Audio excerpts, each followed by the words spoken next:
the foreclosure lines. It's a long, long ways away. And I heard a story today out of Los Angeles. Man bought a home that had been for sale for $660,000 for $260,000 in Palm Springs.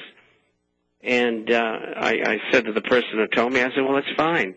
I hope he's ready to hold the house for the next 10 or 15 years. And being an absentee landlord is not the best of all worlds.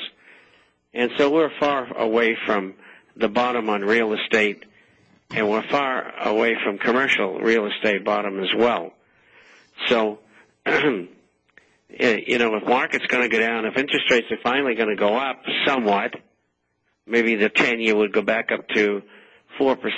It's 3.29 right now, 3.29%. And so, if that moves back up, it's going to make it even more difficult.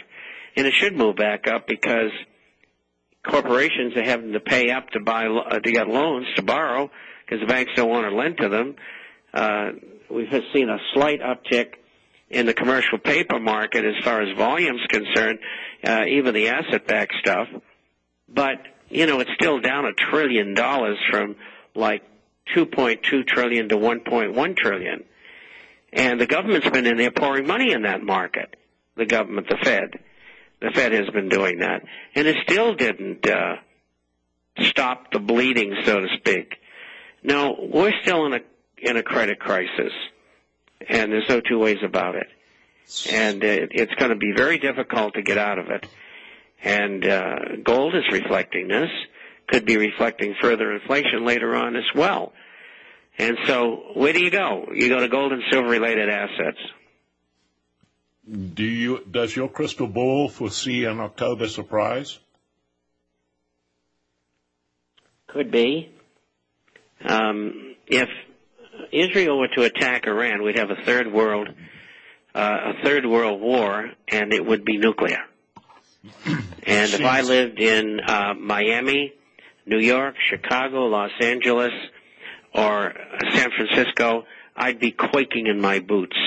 Well, that seems very likely, judging by the. And I'll tell you, if they throw missiles at Iran, Russia's going to throw them at Israel, and they will obliterate them from the face of the earth. I can promise you that. Now they're going to get hit, and but China's going to get into it too, and both the east and west coast of the United States will be devastated. And not to say that Russia and China won't either. But if that's what will happen, if the Israelis are allowed to go ahead and attack Iran, Iran's not going to do that damage. Others are. And it's a no-win situation. And the people who are in charge of things from behind the scenes, the shadow government, they're absolutely insane. Well, and many of them will die in that kind of a conflict. The thing that really disturbs me about this whole episode, and my memory's a little lax here, maybe you can jog it for me, and I can't remember whether it was because the start of Gulf War I or Gulf War II, when Saddam Hussein was going to drop the dollar in favor of the euro for oil. And as you know, Iran dumped all connection with the dollar 2 weeks ago, or a week ago. Well, that's what Saddam Hussein had done about a year and a half before. He was attacked and then hung by his ex-partners, real nice people. And so, that was a viable excuse. But, they're talking about putting on trade sanctions. Trade sanctions are warfare. It's just that there's no shooting. Yep. I mean, that is warfare. Well, we got a break. Any kind of sanctions. Absolutely. We got a break coming up, Bob. Okay. And when we return, we'll take some calls, Robin, Allen, and Carl, after these important messages.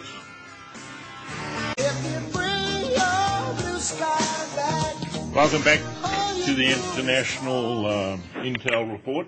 Almost forgot what the name of the show was, but it's called Getting Old. Let's go to the phones. We got Robin in California. Hey, Robin. Lee and Bob.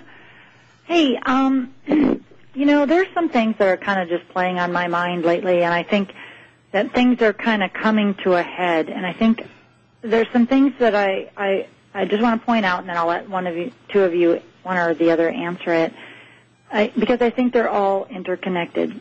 I distinctly remember when Kissinger made the statement that he would disarm the American public by September. It's the end of September. Also, we've got 9/30 coming up, which is the end of the fiscal year for our government. I think they're in deep doo-doo, which means they could create a diversion. And the other thing is about auditing the Fed. I really think that they're going to just let this happen. They don't care because there's going to be so many other diversions going on. It won't matter. Well, let me tell you the latest wrinkle in the Fed saga. The General Counsel, Scott Alvarez, sent a letter to Congress saying that auditing the Fed will cause the markets and the public to lose confidence in the independence of the judgment of the Federal Reserve. And he also made a veiled threat that auditing the Fed could lead to higher interest rates and reduced confidence in the central bank policy. So now you have the Chief Counsel of the Federal Reserve threatening Congress, if they proceed with the audit, you can expect to see the Fed hiking interest rates. And I think that's terrific. Yeah, I don't see it. So let them have their threat. Let them do it, because you know something?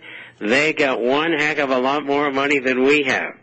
And they're going to lose piles of money and maybe control under those circumstances, because that's not within their timing format.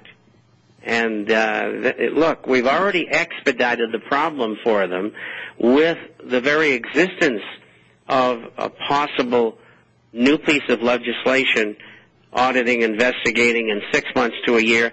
The other bill that's already in the hopper to do away with the Fed will go through. A year from now, we may not have the Fed. We may have the Treasury handling the monetary matters, which it did before 1913.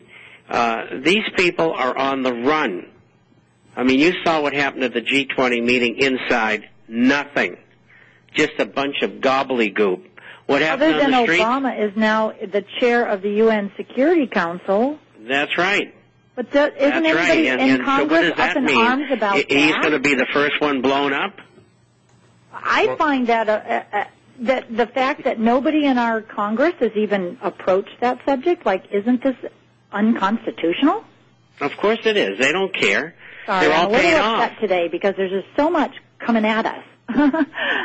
There was one thing I think you're right about your feeling about the confluence of things coming together. There's lots of things happening. One of the things you didn't mention was perhaps mandatory swine flu injections.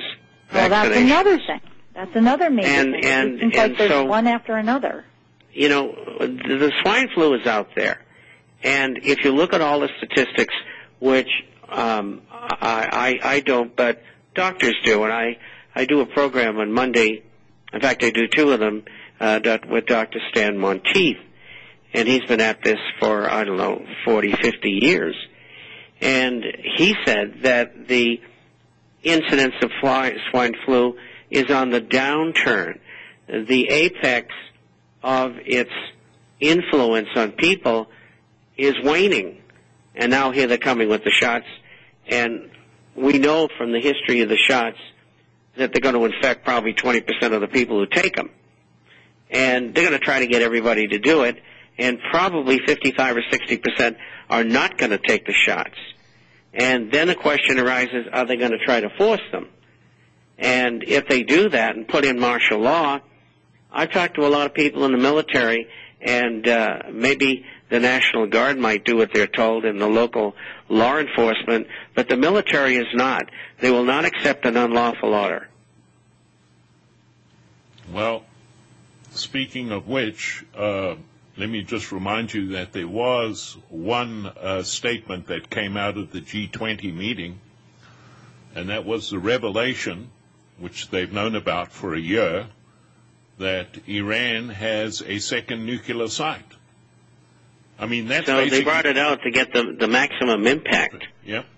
I mean, that's, if you ask anybody what came out of the G20 summit, that's what came out of the G20 summit, nothing else.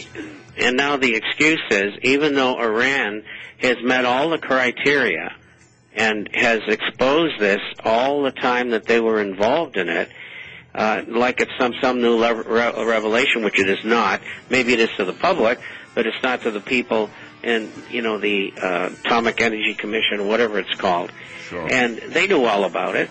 Absolutely. We've got another break coming up. Robin, is that you good with everything? Russ, the Kissinger and